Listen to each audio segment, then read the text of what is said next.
नमस्कार दोस्तों, कैसे हैं आप? आई होप आप सब अच्छे होंगे। तो मैं अर्चना योगनारी चैनल में आपका स्वागत करती हूं। दोस्तों, आज की वीडियो है उन महिलाओं के लिए जो कि गर्भवती हैं और जिनका चल रहा है 7 to 9 सेमेस्टर। नहीं वैसे उनके जिनके लोअर बैक पेन ज़्यादा होता है, ये उनके लिए है ये वीडियो। और ऐसा नहीं है, पेन 5 मंथ से भी शुरू हो जाता है किसी किसी को, लेकिन 7 to 9 में ज़्यादा हमारे लेडी जो प्रेग्नेंट होती हैं उनको ज़्यादा पेन होता है किसी किसी को। तो आज मैंने उनके बैक पेन के लिए ही ये वीडियो बनाई है। तो इसमें काफ़ी एक्सरसाइज हैं दोस्तों, बहुत ही जो आपको लाभ पहुँचाएँगी और आपके बैक पेन को बिल्कुल ठीक कर देंगी। तो अगर आप इन्हें अपने डेली रूटीन में डाल लेंगे तो ये आपको बहुत ही आराम देंगी। लेकिन आप इसे डेली करेंगे तो ही आपको ये बहुत अच्छा आराम देंगी, लेकिन आप इसे कभी कभी करेंगे तो शायद नहीं आराम देंगी। लेकिन आपको ये अगर आप अपने बैक में आराम देना चाहते हैं तो आपको ये एक्सरसाइज करेंगे तो आपको बहुत अच्छा फील होगा और आपकी बॉडी भी थोड़ा एक्टिव। उस टाइम थोड़ा आलस आ जाता है गर्भवती में, तो उसमें भी आपकी बॉडी भी बहुत ही एक्टिव हो जाएगी। तो मैं आज कुछ ऐसे योगासन हैं दोस्तों, ये बहुत ही अच्छे योगासन हैं और इन्हें आप धीरे धीरे करेंगे। इसमें कोई जल्दबाजी नहीं करना है आपको। ये सारे एक्सरसाइज बहुत ही कंफर्टेबल है, इसमें कोई आपको नुकसान नहीं होगा। सभी में इसमें बेनिफिट हैं आपके, कोई इसमें नुकसान नहीं होगा। तो हम करते हैं अभी पहली एक्सरसाइज, जिसे हम बोलते हैं बुद्ध कोण आसना। इसमें क्या करना है, हमें अपने दोनों पैरों को मिलाना है, फिंगर को ऐसे क्रॉस करेंगे और अपने तलवे पर इसे बंद कर लेंगे, यानी कि उसे बंद कर लेंगे, अपनी तलवों को पकड़ लेंगे। और जिन महिलाओं को आगे की तरफ अपने पैरों को नहीं किया जाता है तो वो आगे पीछे को नहीं किया जाता है तो थोड़ा आगे को ही रखेंगे।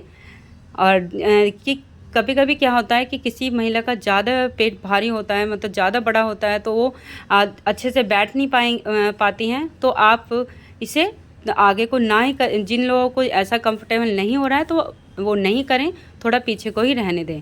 और अब दोनों पैरों को पकड़ के हम अच्छे से इसे हिलाएंगे। इसे बटरफ्लाई पोज बोलते हैं दोस्तों। हिंदी में इसे ये बुद्ध कोण आसना और इंग्लिश में इसे बटरफ्लाई पोज बोलते हैं। इसे कम से कम 30 टाइम तो आपको ये शुरुआत करनी है, लेकिन आप 100 टाइम भी इसे करेंगे तो ये आपके लिए बहुत अच्छा है। ये एक कमर दर्द के लिए नहीं, ये गर्भवती महिलाओं के लिए नहीं, ये सभी महिलाओं के लिए है। ये सभी को ज़रूर करना चाहिए हमारी यूट्रस को सेफ कर रखने के लिए। दोस्तों, ये बहुत अच्छा योगासन है, इसे ज़रूर करना चाहिए। सभी गर्ल्स को भी ये योगासन ज़रूर करना चाहिए। ये बहुत अच्छा, इसके काफ़ी बेनिफिट्स हैं। जिन लोगों को मेनोपॉज होता है, उस बैक पेन होता है, तब भी ये फ़ायदेमंद है। और जिनको बहुत ज़्यादा ब्लीडिंग हो रही है उसके लिए भी है। अभी हम थोड़ा स्ट्रेचिंग करेंगे। ये अभी दोनों हाथों को अपने को बांध लेंगे और फिर एक घुटने पे लगाएंगे और अपनी गर्दन को अपोजिट साइड लेके जाएंगे। अभी हम दूसरे घुटने पे लगाएंगे और फिर हम गर्दन को थोड़ा सा, यानी कि थोड़ा सा कर्व करेंगे और लेकिन अपने हाथों को घुटने से घुटने पे ऐसे चेंज करना है। कभी हमें लेफ़्ट पे और फिर कभी राइट पे करना है। ऐसे ही हमें कम से कम 10 टाइम हमें इस तरह करना है। मैं ज़्यादा नहीं बोलूँगी क्योंकि हम इस अवस्था में थोड़ा हमें थकान जल्दी होती है, तो इसलिए हम कम से कम 3 बार ये दोहराएंगे। तो आइए अब आ जाते हैं अपने दूसरे योगासन पे। इसमें हमें इसे दंडासन, पहले तो हम दंडासन की स्थिति में बैठ जाएंगे और हमें बिल्कुल एकदम पीछे को झुक के नहीं बैठना है। और थोड़ा सा क्योंकि इससे हमारी प्रेशर आ सकता है, हमारे आगे पेट पे खिंचाव हो सकता है। तो हम ऐसे सीधे ही बैठेंगे और अपने दोनों हथेलियों को ज़मीन पर टेक के और फिर अपने दोनों पैरों को इस तरह शेक करेंगे। लगातार हमें थोड़ी देर शेक करना है और फिर हम अपने दोनों पैरों को इस तरह खोल लेंगे और एक पैर को फोल्ड कर लेंगे। इसे जानुश्री आसना भी बोलते हैं दोस्तों। ये अभी हम क्या करेंगे, अपने लेफ़्ट हैंड को लेफ़्ट लेग से ही लेग को पकड़ लेंगे और एक हाथ को घुटने पर रखेंगे, जो हमने राइट को, क्योंकि अभी और हमें ज़्यादा कर्व नहीं करना है, बस हमें थोड़ा सा स्ट्रेचिंग करनी है, ज़्यादा नहीं करनी है, ज़्यादा प्रेशर नहीं डालेंगे, इससे हमारी बैक पर पेट पे प्रेशर आ सकता है, तो इसलिए थोड़ा ही करेंगे। और अब हम चेंज कर लेंगे। फिर उसमें भी हमें क्या यही सेम करना है जो हमें अभी किया था, एक से हमें वही हाथ रखना है, वही पैर, और चेंज नहीं करना है, अपोजिट नहीं करना है, सेम ही करना है। तो आइए अब हम चलते हैं अपने तीसरे योगासन के। तो ये थे 2 ऐसे योगासन जो बहुत ही कंफर्टेबल हैं, हमें बहुत अच्छा लाभ देंगे। अब हम चलेंगे तीसरे योगासन की तरफ। तो अभी हम यहीं पर ही फोल्ड हो जाएंगे, यानी कि हमें ऐसे अपने दोनों पैरों को इस तरह बना के रखना है, शरीर को मोड़ना है और अपनी दोनों पैरों को अपनी शोल्डर के बराबर इसमें हमें पैर जगह बनानी है, और दोनों हाथों में भी अपने शोल्डर के बराबर ऐसे जगह बनानी है। इसे बोलते हैं दोस्तों मर्जरी पोज। इसमें क्या करना है आपको, अभी पहले तो अपने सर को ऊपर लेके जाएंगे, तो हम अपनी ब्रीथ को छोड़ देंगे, और जब हम नीचे की तरफ लेके जाएंगे, जब नीचे की तरफ लेके जाएंगे तब हमें ब्रीथ को छोड़ना है। लेकिन जैसे, और यहाँ पर 10 सेकंड होल्ड करेंगे और फिर अपनी ब्रीथ भरते हुए दोस्तों हमें ऊपर की तरफ जाना है, वहाँ पर ऊपर। इससे क्या होगा, हमारी जो कमर है वो नीचे की तरफ हो जाएगी, और फिर जब हम नीचे की तरफ देखेंगे, अपनी नाभि की तरफ हमें देखने की कोशिश करनी है, और फिर एक ऊपर सा जो होता है वो हमारी बैक में ऊपर की तरफ हो जाएगा। तो दोस्तों इसे आप 3 बार ही दोहराना, ये बहुत अच्छा मर्जरी पोज है, ये आपके बैक पेन के लिए बहुत ही आराम देता है, इससे बहुत आराम लगता है। तो आइए अब चलते हैं हम अपने चौथे योगासन की तरफ। इसे बोलते हैं हम दोस्तों चाइल्ड पोज, यानी कि बाल आसना।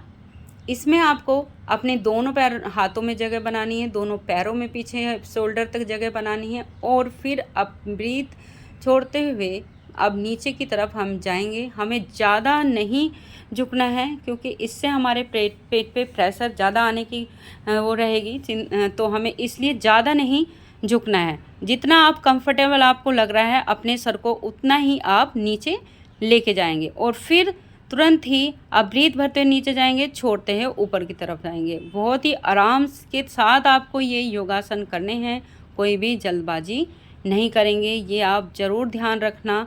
अब हम चलते हैं अपने 5वें योगासन की तरफ। इसमें अब भी हम अब मैट पे लेट जाएंगे। तो इसे बोलते हैं दोस्तों हम मरकट आसना। मरकट आसना में क्या करना है दोस्तों, हमें पहले अपने मैट पे लेट जाएंगे और अपने दोनों पैरों को हम ऐसे खड़ा कर लेंगे। अब इस दोनों हाथों को अपने को फैला लेंगे, और अपने घुटने को हमें अपनी फुट पे यानी कि अपने पंजे तक हमें टच करना है। अब और अपनी गर्दन को हमें अपोजिट साइड लेके जाना है। अगर आप इससे आप बहुत अच्छा हमारी बैक पे वो खिंचाव आएगा और बहुत ही अच्छा फील होगा। ये एक गर्भवती महिलाओं के लिए ही नहीं, आप ये वैसे नॉर्मल भी किसी के बैक में पेन होता है दोस्तों, ये वो लोग भी इस योगासन को कर सकते हैं। इसमें बहुत ही आराम मिलता है दोस्तों। इसे आसन को हम बैठ के भी कर सकते हैं और लेट के भी कर सकते हैं। इसे मरकट आसन का ये सेकंड पोज है दोस्तों। ये बहुत अच्छा योगासन है, और इसमें और बैक को बहुत अच्छा आराम, दर्द को बहुत अच्छा आराम लगता है। अभी मैं आपको बैठ के बता देती हूँ। इसमें क्या करना है, अपने दोनों हथेलियों को ज़मीन पे टच करना है और अपने पैरों को खड़ा करके अब पहले हम अपने एक पंजे पे लगाएंगे और फिर घुटने को, और फिर दूसरे पंजे पे हम ऐसे घुटने को लेके जाएंगे। ऐसे ही हमें ये धीरे धीरे दोस्तों, ये हमें अपने घुटने को अपने पंजे पे लगाना है। टच होता है तो लगाइए, नहीं तो आप जितना आप पे कंफर्टेबल हो रहा है आप उतना ही करेंगे। अब कोई ज़बरदस्ती आपको नहीं करनी है, जितना आपका पर होगा कैपेसिटी आपकी झुकाने की, उतना ही करेंगे। ये आसन दोस्तों ये बहुत अच्छे आसन हैं, लेकिन आपको इन्हें अपने डेली रूटीन में डालना होगा, तभी आप ये योगासन योगासन करेंगे, तभी आपको आपकी बैक में आराम लगेगा। दोस्तों आप ज़रूर करना, ये आसन बहुत ये सेफ़ हैं। मैं आपको बोलती हूँ, इनसे कोई भी आपको नुकसान नहीं होगा। ये बिल्कुल कंफर्टेबल हैं, आप इन्हें आराम से कर सकते हैं। आपको कम से कम इसे दोहराना है, हर आसन को 3-3 बार दोहराना है, और अगर आपको कंफर्टेबल लग रहा है तो आप 2 और बढ़ा सकते हैं, यानी कि 5-5 बार भी आप इस आसन को कर सकते हैं। और भी बहुत सारे ऐसे योगासन हैं दोस्तों, मैं लेके आऊँगी लेकिन आपको अपने डेली रूटीन में डालना होगा और आपको करना होगा, तभी आप ये योगासन कर सकते हो, लाभ उठा सकते हो।